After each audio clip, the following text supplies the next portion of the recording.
Bhupesh Baghel ji, TS Singhdeo जी, दीपक बैज जी, चरणदास महंत जी, Congress party के हमारे सब कार्यकर्ता भाइयों और बहनों, प्रेस के हमारे मित्रों, आप सबका यहां बहुत बहुत स्वागत, नमस्कार।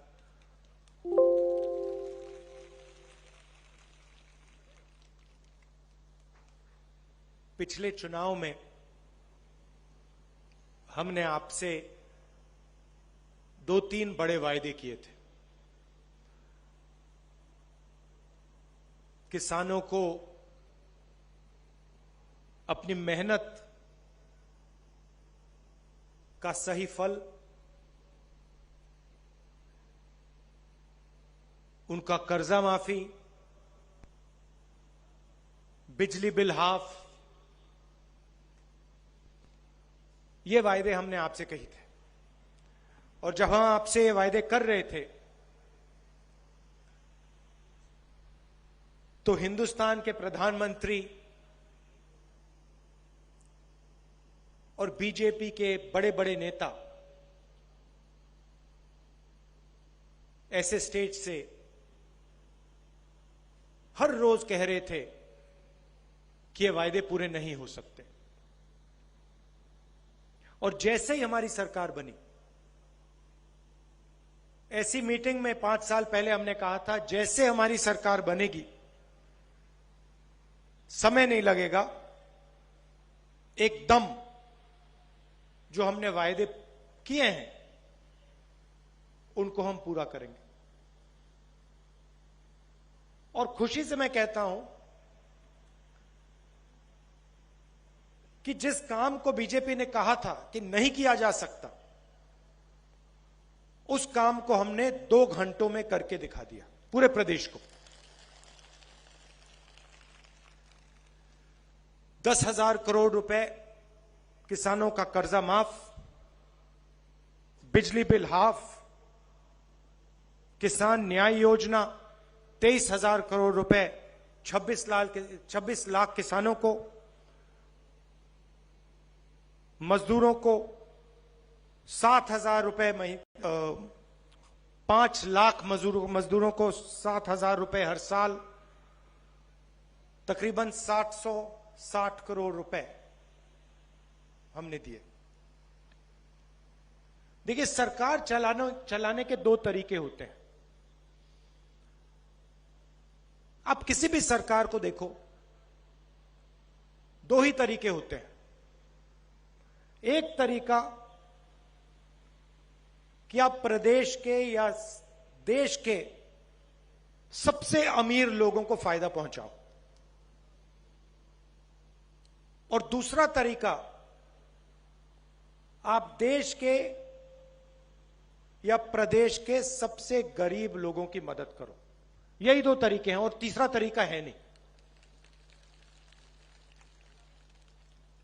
लोग कहते हैं कि भैया नहीं, तीसरा तरीका होगा सबकी मदद। नहीं, सीधी सी बात है, या आप जो लाइन में सबसे पीछे बैठे हैं, खड़े हैं, उनकी मदद करो, या फिर लाइन में जो सबसे आगे बैठे हैं, खड़े हैं, उनकी मदद करो। और हमारी जो सरकार है, और किसी भी स्टेट में देख लीजिए, यूपीए की सरकारों को देख लो, हमारी सरकार किसानों की, मजदूरों की, गरीब लोगों की, बेरोजगार लोगों की, इनकी मदद करती है। उनकी सरकारें जो हैं बड़ी बड़ी बातें करती हैं, मगर अंत में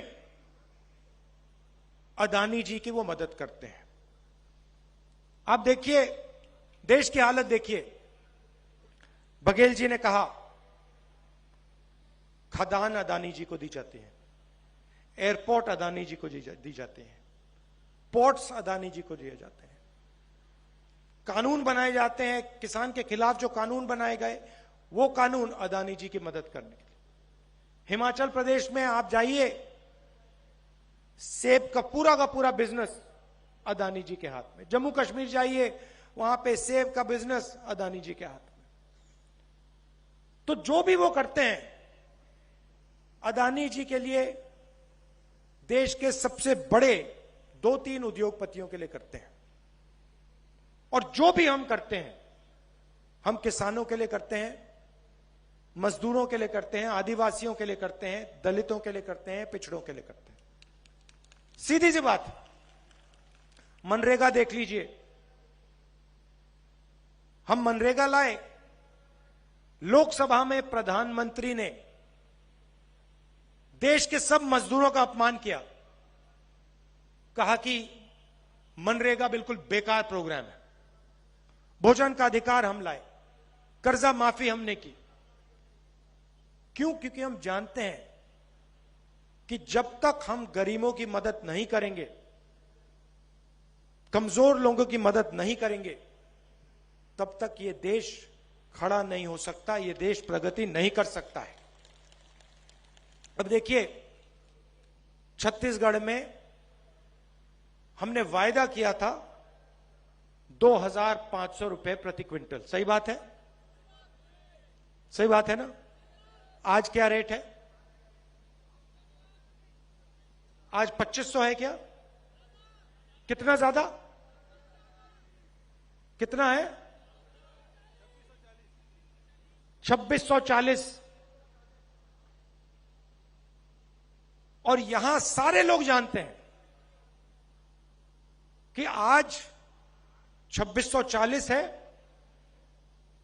कांग्रेस पार्टी ने वायदा किया था 2,500 का, और आने वाले समय में जाके वो 3,000 तक पहुंचेगा। सब जानते हैं, पूरा प्रदेश जानता है। अब इसका क्या फायदा है? सबसे पहले किसानों की मदद होती है, मजदूरों की मदद होती है। अब जब किसान के जेब में पैसा आता है, वो उस पैसे का इस्तेमाल गांव में करता है, गांव में वो अपना पैसा डालता है, कुछ खरीदता है, और पूरी गांव की अर्थव्यवस्था बढ़ती है।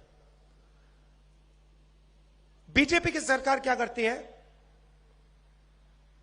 वही पैसा जो हम किसान को देते हैं,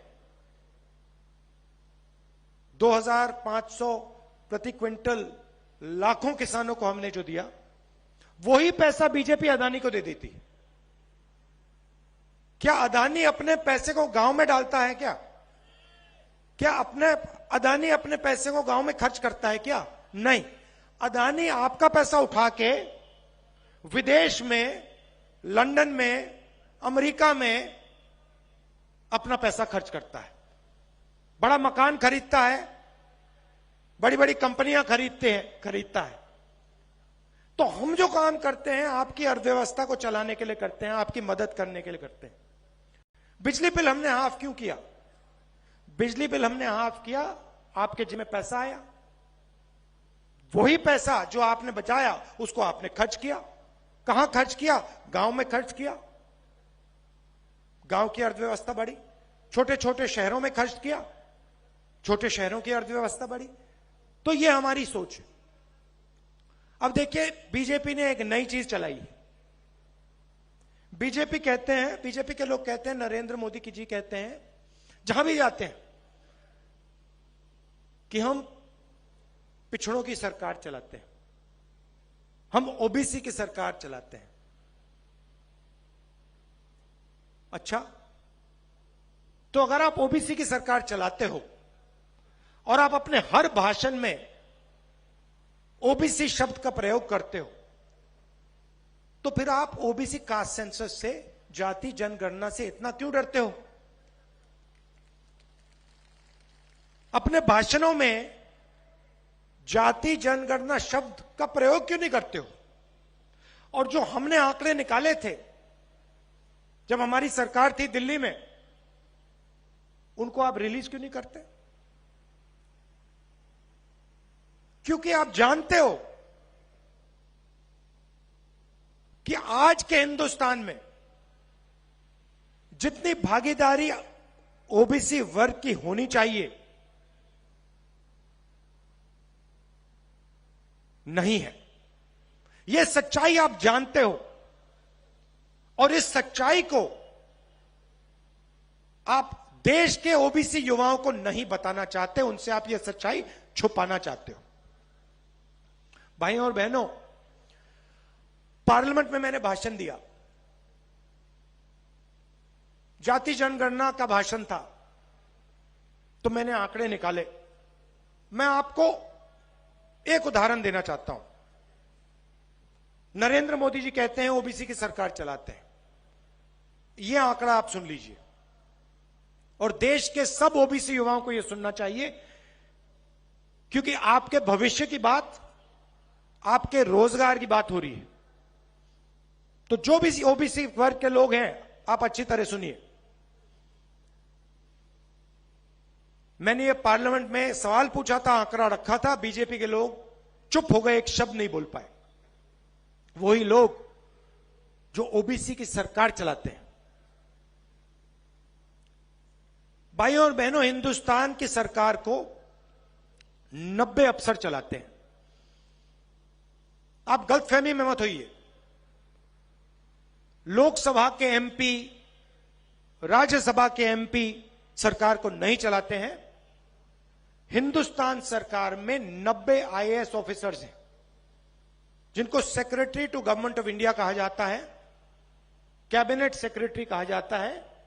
ये सरकार को असलियत में चलाते हैं। सारे के सारे निर्णय ये लेते हैं। मनरेगा में कितना पैसा जाएगा, सेना को कितना पैसा मिलेगा, वायुसेना को क्या मिलेगा, भोजन के अधिकार में क्या जाएगा, पूरा का पूरा पैसा, सारे से सारे निर्णय ये लेते हैं। 90 लोग हैं। अब मैं आपसे पूछना चाहता हूं, इन 90 लोगों में से जो हिंदुस्तान की सरकार को चलाते हैं, रीढ़ की हड्डी जो है, सारे के सारे निर्णय लेते हैं, इन 90 लोगों में से पिछड़े वर्ग के कितने लोग हैं? भाई और बहनों, 3। 90 में से सिर्फ 3 लोग ओबीसी वर्ग के हैं। हिंदुस्तान का बजट तकरीबन 45 लाख करोड़ रुपए का है। 45 लाख करोड़ रुपए का है। उसमें से ये 3 अफसर सिर्फ 5% बजट पर निर्णय लेते हैं। अब मेरा सवाल है, क्या हिंदुस्तान में ओबीसी की आबादी सिर्फ 5% है? जहां भी जाते हैं हम, पिछड़े लोग मिलते हैं, ओबीसी लोग मिलते हैं, हर प्रदेश में मिलते हैं। देश की रीढ़ की हड्डी हैं, अलग अलग काम करते हैं। 5% हो ही नहीं सकते, सवाल ही नहीं उठता। कम से कम 50-55% ओबीसी वर्ग है हिंदुस्तान में। मगर यह सच्चाई नरेंद्र मोदी जी आपको नहीं बताना चाहते।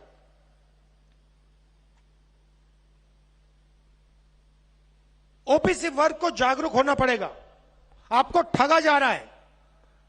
आपकी आबादी 50% से ज्यादा है, मगर हिंदुस्तान को चलाने में आपको 5% भागीदारी भी नहीं मिल रही। और जब मैंने यह सवाल नरेंद्र मोदी जी के सामने पूछा, और मैं आज फिर पूछ रहा हूं, नरेंद्र मोदी जी, आपने इस सवाल का जवाब क्यों नहीं दिया कि हिंदुस्तान में 50% ओबीसी वर्ग है, उनको 5% बजट में भागीदारी मिल रही है। आप 24 घंटे कहते हो ओबीसी की सरकार चला रहा हूं, आप झूठ कहते हो। आपकी सरकार ओबीसी की सरकार नहीं है, और यह बात हर ओबीसी युवा को समझनी होगी। मैं आपके भविष्य की बात कर रहा हूं। आपके साथ नरेंद्र मोदी जी और बीजेपी अन्याय कर रहे हैं। और पहला कदम आपके लिए, पहला कदम जाति जनगणना है। उसके बाद पूरे देश को पता लग जाएगा ओबीसी की आबादी, सच्ची आबादी कितनी है। नरेंद्र मोदी जी अपने एक भी भाषण में यह बात नहीं उठाते। प्रेस वाले तो उनसे सवाल पूछ नहीं सकते, प्रेस कॉन्फ्रेंस तो कभी करते नहीं है। मगर अगर आप कभी उनकी मीटिंग में, जो टीवी पे देख रहे हैं ओबीसी युवा, आप कभी उनकी मीटिंग में जाओ तो उनसे आप एक सवाल पूछो, चिल्ला के पूछो, नरेंद्र मोदी जी आप जाति जनगणना से क्यों डरते हो? कांग्रेस पार्टी ने जो जाति जनगणना के जो आंकड़े थे वो निकाले, उनको आप रिलीज क्यों नहीं कर रहे हो? यह सवाल आप पूछिए, ओबीसी युवा आप पूछिए, आपके भविष्य की बात है। और मैं आपको बता रहा हूं, सिर्फ छत्तीसगढ़ के ओबीसी युवाओं को नहीं, पूरे देश के हर ओबीसी युवा को, कि हम यह अन्याय नहीं होने देंगे। जाति जनगणना को हम आपके लिए जल्दी से जल्दी करवा देंगे। दिल्ली में सरकार आएगी, जैसे हमने यहां कहा था 2 घंटे में काम शुरू हो जाएगा। और छत्तीसगढ़ में सरकार आएगी तो छत्तीसगढ़ की सरकार जाति बेस्ड सर्वे करवाएगी और सच्चाई आपके सामने रख देगी। मैंने पिछड़ों की बात की, मैं आदिवासियों की भी बात करना चाहता हूं। अब देखिए, हम आदिवासियों को आदिवासी कहते हैं। आपने देखा होगा बीजेपी के लोग आदिवासी नहीं कहते, क्या कहते हैं? वनवासी शब्द का प्रयोग करते हैं। शब्दों में बहुत कुछ छुपा होता है भाइयों। वनवासी और आदिवासी बिल्कुल अलग चीजें हैं। आदिवासी का मतलब वो लोग जो हिंदुस्तान के पहले मालिक थे।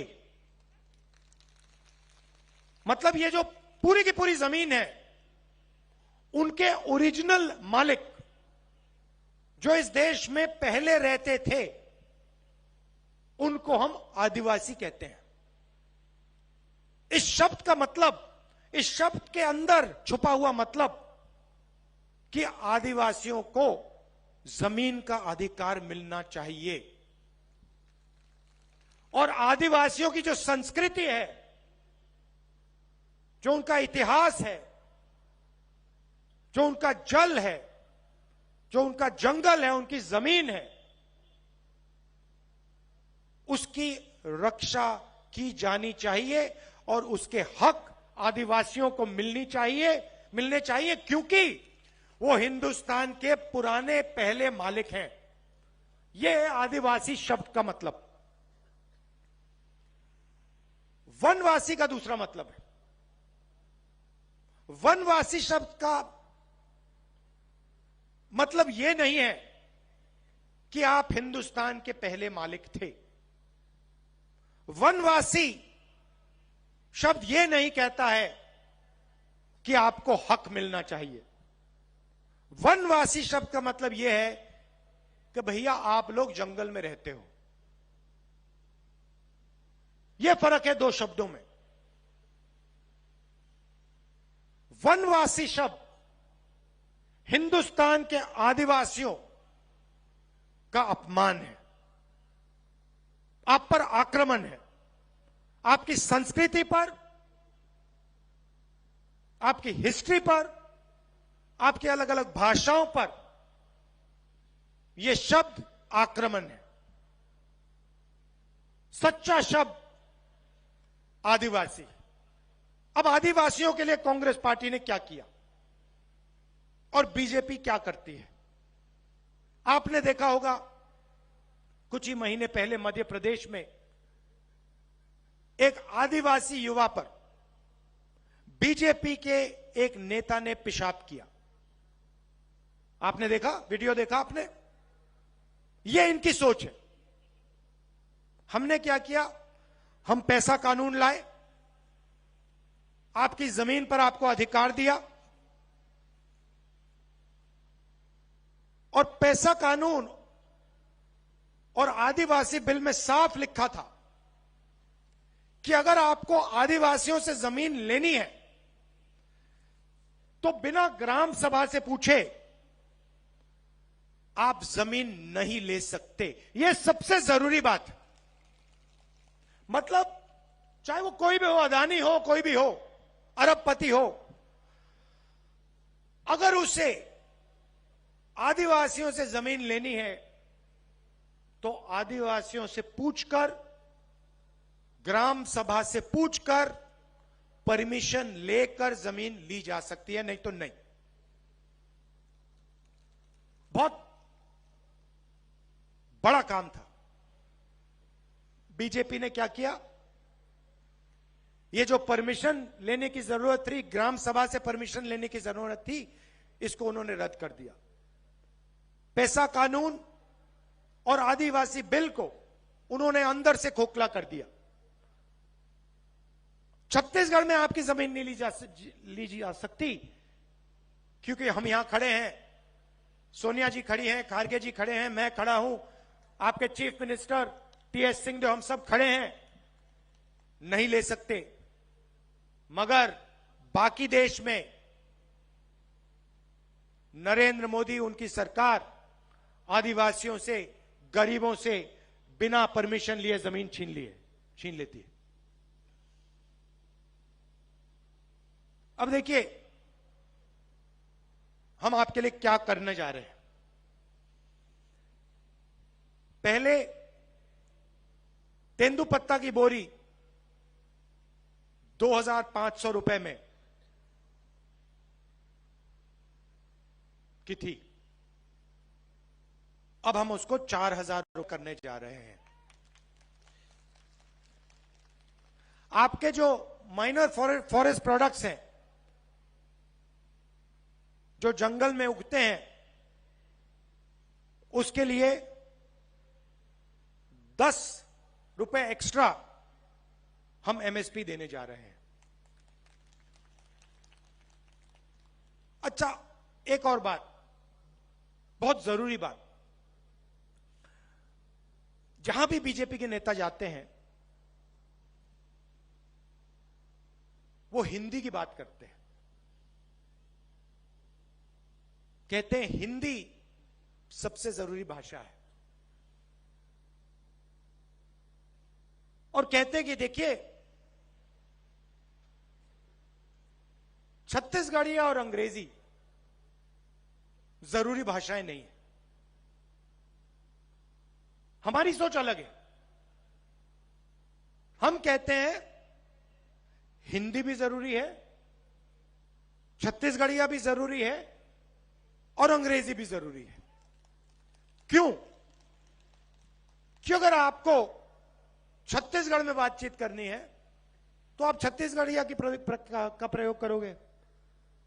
अगर आपको यूपी में बात करनी हो, आप यूपी जाओ, मध्य प्रदेश जाओ, तो हिंदी काम आएगी। और अगर आप बाकी दुनिया के लोगों से बात करना चाहो, कोई टूरिस्ट आए उससे आप बात करना चाहो, कोई बड़ी कंपनी का मालिक अमेरिका से आए उससे आप बात करना चाहो, तो फिर अंग्रेजी चलेगी। तो हम चाहते हैं कि आप जहां भी जाओ आप भाषा का प्रयोग कर पाओ और उसका फायदा उठा पाओ। अब आप एक काम कीजिए, किसी भी बीजेपी के नेता से आप पूछ लीजिए, जो स्टेट से 24 घंटा कहते हैं कि भैया अंग्रेजी खराब है, सिर्फ हिंदी होनी चाहिए। आप उनसे एक सवाल पूछिए,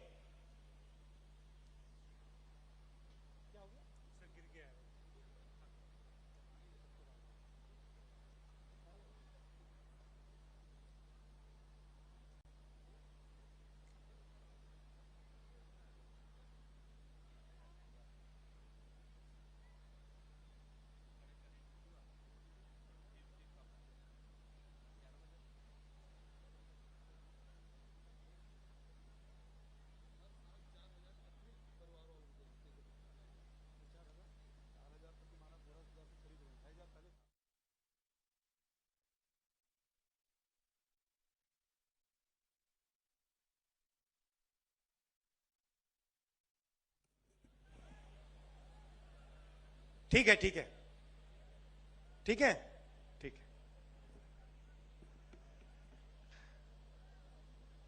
तो आप किसी भी बीजेपी के नेता से पूछो कि आप हिंदी की इतनी बात करते हो, आप अंग्रेजी के खिलाफ बात करते हो, एक बात बता दो, आपके जो बच्चे हैं वो इंग्लिश मीडियम स्कूल में जाते हैं, हां या ना?